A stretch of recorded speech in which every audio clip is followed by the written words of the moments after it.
Are you seeing clearly? We've seen obviously a very strong market down here in London and the southeast, and one of the trends probably over the last 4 or 5 years that we've seen more and more is obviously deals have become much harder, perhaps in and around London and the southeast, to find the sort of vanilla stock. That's meant that people have been looking more and more at mixed use and commercial. Yeah. Obviously, we've had the big trend of commercial to residential, the permitted development. What are you seeing perhaps in terms of some of the cities away from London, like the Bristols, the Manchesters, the Liverpools, Good point. the regional cities? I think, just picking up on one of your points, the office to resi was January 2013, if memory serves. And that was a market, with the benefit of hindsight, a lot of people didn't really quite understand.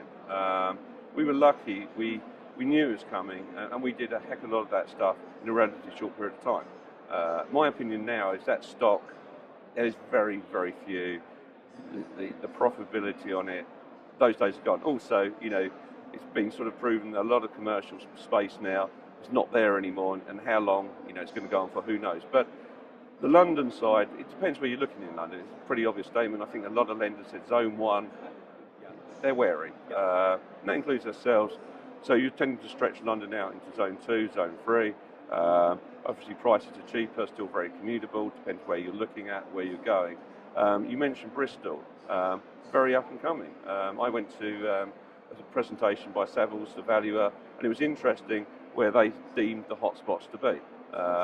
So I think all the time with a lender who's lending it in the property market, regional variations, you do have to look closely. But certainly I would agree at this moment in time that Bristol is a pretty hot place, and we're finding a lot of people gravitating there.